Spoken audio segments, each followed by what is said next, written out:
Bonjour à tous, bienvenue dans cette revue d'actualité de la semaine.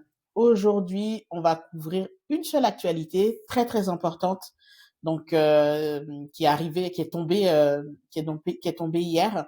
Et la semaine prochaine, je vous ferai une revue d'actualité plus classique parce qu'il y en a pas mal en fait aussi à partager avec vous. Je vous ferai notamment une cartographie de tous les acteurs bancaires en France qui ont obtenu des agréments PSAN, donc qui œuvrent en tout cas dans le secteur des cryptoactifs, donc de Bitcoin et des crypto-monnaies.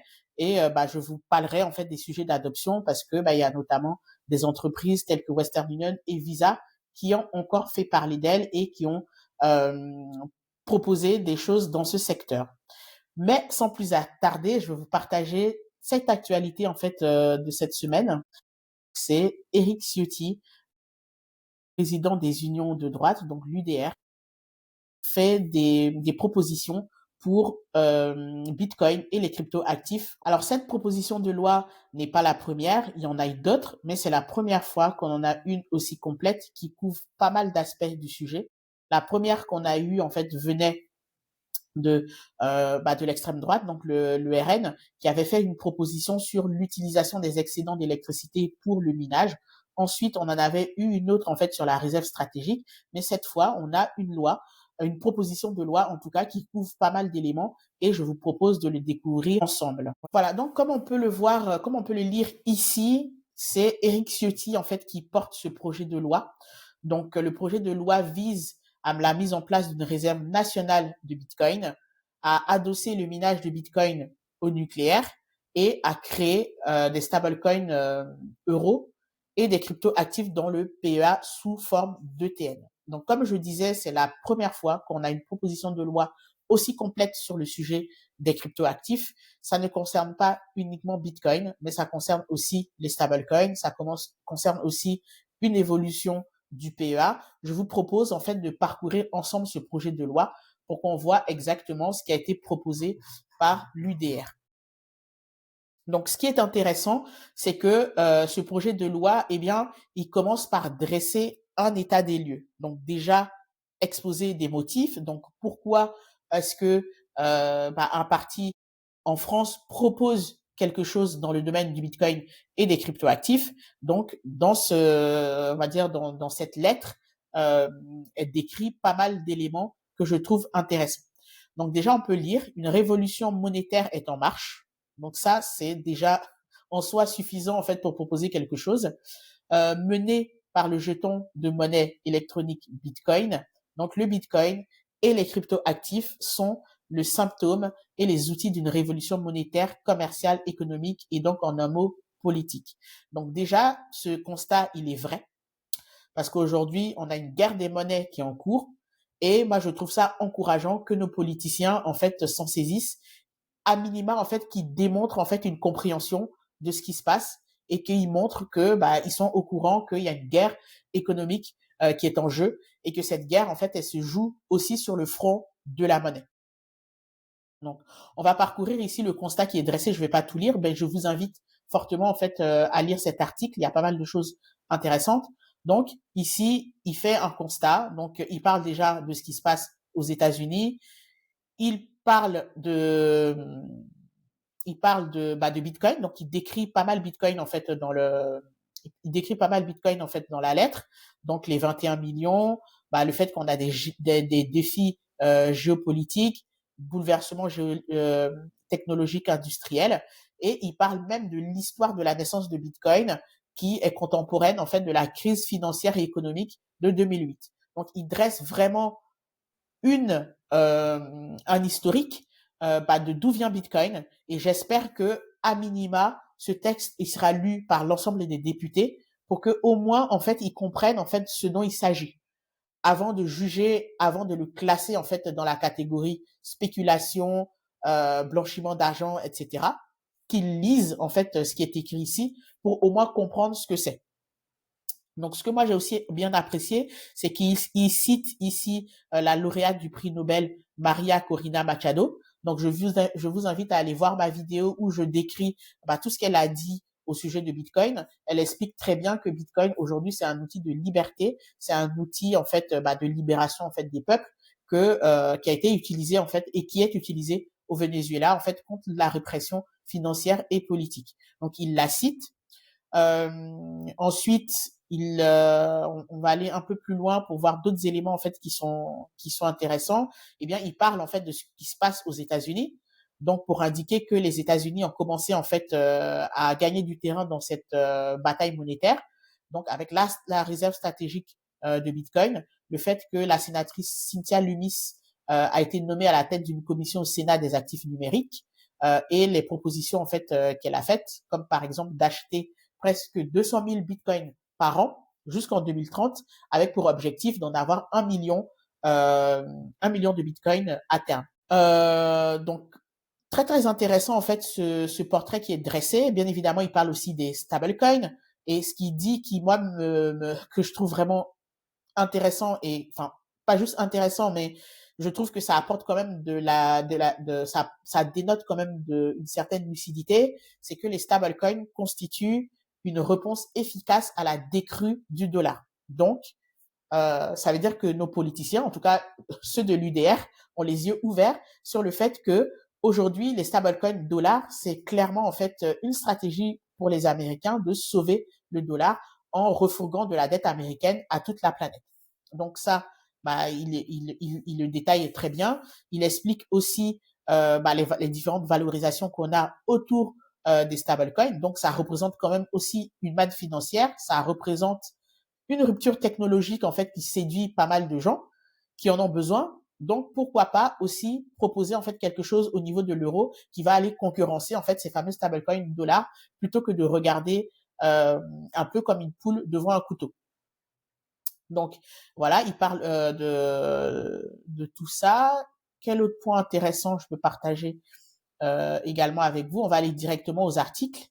Donc voilà, il parle aussi de la réorientation en fait des flux du livret A et du LDDS. Donc c'est assez complet, on va dire. Donc on va aller directement aux articles. Voilà, ils sont là. Donc la proposition de loi, elle comprend 5 articles. Donc le début, c'est un constat. Donc il explique les chiffres, l'histoire, etc., le pourquoi du comment, pourquoi on en arrive à proposer ce dispositif. Donc l'article 1, c'est la création d'un établissement public administratif qui est chargé d'établir en fait une réserve stratégique en Bitcoin avec pour objectif la détention de 2% de l'offre totale de Bitcoin à l'horizon 7 à 8 ans sans impact sur le budget de l'État. Donc, bien évidemment, c'est une façon de dire on ne va pas utiliser l'argent de vos impôts pour acheter du Bitcoin. Pour autant, il propose quand même, et ça on le voit plus bas, de réorienter les flux des livrets A, livrets LDDS vers l'achat de Bitcoin. Donc cette partie, je pense qu'elle est quand même assez discutable de prendre l'argent, en fait, l'épargne tout simplement des gens pour acheter du Bitcoin. C'est comme si on forçait la population un peu à faire du DCA sur du Bitcoin.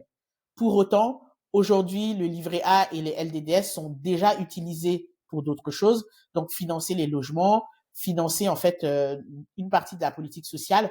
Donc, bon, l'idée là, c'est de se dire, ces flux-là, on peut réorienter une partie pour acheter du Bitcoin. Ensuite, il propose une présentation annuelle par le gouvernement d'un rapport d'évaluation détaillant le degré d'atteinte de l'objectif. Ce qu'ils oublient, c'est qu'on n'a même pas besoin d'avoir une présentation annuelle du gouvernement pour voir s'il a atteint ses objectifs. On est sur la blockchain, on est sur Bitcoin. Si le gouvernement français achète du Bitcoin tous les mois ou tous les ans, eh bien, tous les citoyens pourront directement vérifier le nombre de Bitcoin qu'a le gouvernement dans ses portefeuilles en allant directement sur la blockchain. C'est ça aussi, en fait, la transparence qui est apportée par cet outil. Donc, aujourd'hui, si le gouvernement nous dit qu'ils achètent de l'or, on les croit sur parole. Pourtant, s'ils nous disent qu'ils achètent du Bitcoin et qu'ils ont acheté pour telle somme de Bitcoin, eh bien, ça sera complètement transparent et on pourra le voir directement sur la blockchain. Ensuite, fixation d'un plafond de 200 € quotidien des paiements en stablecoin, obligatoirement en euros, en obligation fiscale pour l'achat de Bitcoin, de biens et de produits d'entreprises françaises. Alors, c'est très bien les stablecoins, mais moi, je trouve qu'on devrait Bitcoin, en fait, manque dans ces lois. Parce que, en fait, on voit que Bitcoin est cité beaucoup au début du document, est pris comme exemple. Il y a beaucoup de références à Bitcoin dans l'ensemble en fait du préambule. Et pourtant, dans l'article de loi, Bitcoin n'est cité que pour la partie réserve de valeur, comme on va voir dans les autres articles. Bitcoin est aussi un moyen de paiement. Donc, je pense que cette proposition aurait dû, en tout cas, devrait contenir, inclure Bitcoin sur la partie fixation d'un plafond quotidien, parce que aujourd'hui, en fait, il y a des gens qui ont du Bitcoin, il y a des gens qui ont fait du gain en Bitcoin. Pourquoi ne pas les inciter à dépenser une partie de ces Bitcoins-là chez le boulanger du coin, chez le vendeur de kebab du coin, ou n'importe qui d'autre en fait qui fait tourner l'économie, en tout cas les entreprises qui représentent le tissu économique social, plutôt que de les entraver, parce qu'aujourd'hui on va dire le poids fiscal en fait que ça représente, le poids administratif que ça représente, n'incite pas les gens à aller dépenser leur Bitcoin en fait dans la boutique et participer comme ça à dynamiser en fait les centres-villes. Parce qu'il suffit d'ouvrir en fait la porte, de rentrer, d'aller dans la rue, eh bien on voit que les commerçants en fait ferment. Il y a de moins en moins de boutiques en fait dans nos centres-villes. Permettre aux gens de pouvoir dépenser leur Bitcoin pour soutenir l'économie locale, de pouvoir soutenir le commerce local, eh bien je pense que ce serait quelque chose qui serait assez intéressant pour dynamiser en fait l'économie de nos territoires. Donc très bien, merci Monsieur Ciotti en fait pour cette proposition, mais je pense que c'est incomplet et qu'il faut inclure aussi Bitcoin dans la liste des crypto-actifs qu'on peut utiliser pour aller payer dans des entreprises françaises. 200 euros, c'est bien, mais je pense qu'on pourrait même le rajouter à 500 euros par exemple, pour permettre aux gens de pouvoir par exemple faire leurs courses du mois, faire leurs courses ou faire des achats un peu plus conséquents pour profiter en fait de ces gains qu'ils ont fait faire profiter de ces gains qu'ils ont fait en Bitcoin aux commerçants d'à côté, aux magasins bio en fait du quartier, etc., etc. Donc voilà. Fin de la parenthèse, je me penche beaucoup sur cet article 3 parce que pour moi, il est incomplet, même pour autant, je trouve que c'est déjà un bon début et que nos territoires, justement, je lance un appel dans cette vidéo aux maires, au président de CCI, au président de région, de département, il faut préparer nos commerçants à cette transition. Aujourd'hui, je pense que ce projet de loi, il sera pas accepté en l'état, mais je pense que l'UDR est déjà en train de préparer la campagne de 2027. D'autres feront ces mêmes propositions de loi et à un moment donné, on ne va pas y échapper. À un moment donné, les paiements en stablecoin, les paiements en bitcoin vont devenir quelque chose qui va rentrer dans notre quotidien et c'est maintenant qu'il faut préparer en fait nos territoires à accueillir cette innovation. Donc, raison pour laquelle je lance un appel à nos maires, je lance un appel à nos villes, je lance un appel à nos députés même, ou même au président de CCI, etc., donc au CMA, donc même au MEDEF et à la CPME, donc toutes les personnes en fait qui sont en contact avec nos commerçants, avec nos entreprises, surtout les plus petites, commencer à les préparer à cette transition en fait qui arrive en les formant tout simplement, en les euh, en les euh, en les en les sensibilisant au fait que bientôt les gens vont pouvoir payer en crypto-monnaie et qu'il faut qu'ils aient de quoi encaisser ces crypto-monnaies-là en magasin. Voilà, fermeture de la parenthèse. En tout cas, si un maire d'une quelconque ville entend mon message, je vous prierai de me contacter parce que je serai prête à travailler avec vous sur le sujet. Ensuite, autorisation des paiements de l'impôt en stablecoin et en euros. Donc ça, mais vraiment, ça rejoint le point de tout à l'heure. Si un jour on arrive à ça dans nos villes, par exemple les taxes locales ou même pour l'administration fiscale tout simplement, il faut se préparer. Aujourd'hui, c'est l'UDR qui propose ces lois-là. Demain, ça sera peut-être la majorité en fait au pouvoir. Donc, à un moment donné, en fait, on va y arriver. Donc, il faut que tout un chacun, entreprise, collectivité locale, se prépare à ce sujet-là. Modification de la fiscalité applicable à l'électricité pour permettre aux entrepreneurs de miner du Bitcoin sur nos excédents de production nucléaire. Donc ça, c'est hyper important. C'est vraiment très, très important comme sujet. C'est ce qui permettra pour moi à la France d'accumuler en fait du Bitcoin. Euh, Prendre l'argent en fait sur le livret A ou le LDDS, pour moi, ça va pas passer. C'est un suicide politique en fait de faire ça parce que la moitié des gens ne comprennent pas en fait comment fonctionne la finance. Ils comprennent pas ce que Bitcoin. Donc déjà demander la gauche en tout cas pourra se saisir en fait de cette partie-là pour démonter en fait cet article de loi et faire encore comme ils font d'habitude du populisme pour que les gens en fait soient contre ça, les gens de la population. Donc la partie minage en fait, elle est intéressante et pour moi c'est par là en fait qu'il faut passer, par ça et les saisies pour accumuler du Bitcoin en fait dans les réserves stratégiques en fait françaises. Mais utiliser le livret A et le LDDS, c'est peut-être une bonne idée sur le papier, mais je pense que politiquement ça c'est suicidaire et à cause de ce point-là, la loi en fait risque de ne pas passer, même si je pense que la gauche va pas manquer de pas mal d'idées pour bloquer cette loi, mais je pense que en tout cas, ce point-là en particulier, c'est se tirer une balle dans le pied que de l'avoir mis en fait dans le projet de loi. Ensuite, possibilité d'intégration d'ETN, Bitcoin et d'autres crypto-actifs au sein du plan épargne d'action. Moi, je dis un grand oui. Beaucoup me diraient un ETN Bitcoin, c'est pas détenir du Bitcoin. Moi, ce que je dis, c'est qu'effectivement, il y a des gens qui ont besoin de commencer par là. Il y a des gens, en fait, pour qui la self-custody, ça va être compliqué, ça va pas être pour tout de suite. Si ces personnes-là peuvent à minima protéger leur pouvoir d'achat en intégrant du Bitcoin dans leur PEA, pourquoi pas? Ça peut être un point d'entrée, quelque chose qui va leur permettre de s'intéresser au Bitcoin après, dans un temps second. Je pense c'est quand même en fait intéressant d'avoir proposé ça. Je m'arrête là parce que je pense qu'on pourrait en dire beaucoup sur ce projet de loi. Mais en tout cas, moi, je suis assez enthousiasmée et contente qu'on ait de plus en plus de propositions. Je pense qu'en l'état, elles risquent de ne pas être acceptées parce que il y a pas mal de choses en fait en ce moment. Le contexte il est assez compliqué, donc je pense que la proposition de loi risque d'être refusée. En tout cas, il y a plus de chances qu'elle soit refusée que acceptée. Mais en tout cas, ce qu'on peut en tirer comme leçon, c'est que on voit que la classe politique commence à comprendre ce sujet. Donc, ça veut dire qu'on n'est pas totalement mort dans le film. Deuxième chose, ça veut dire que les députés, j'espère, liront le préambule qui présente quand même l'histoire de Bitcoin, qui présente ce qui se passe au niveau des stablecoins aux États-Unis. Donc déjà, ça peut permettre de les sensibiliser sur le sujet. Troisième point intéressant, c'est qu'on aborde quand même des questions qui, pour moi, vont arriver un jour.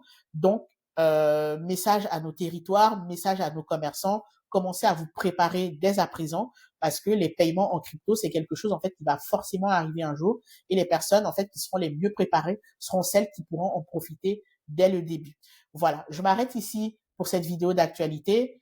Comme je vous disais en préambule, je couvre uniquement cette actualité aujourd'hui. Pour autant, je vais vous faire une vidéo la semaine prochaine, une vidéo d'actualité qui va se concentrer sur les établissements bancaires en France qui ont obtenu leur agrément MiCA. Donc l'objectif c'est de vous montrer un peu le panel en fait des banques qui qui mettent un pied dans le domaine des crypto-monnaies. C'était Elodie, et bien je vous dis à bientôt, à la semaine prochaine.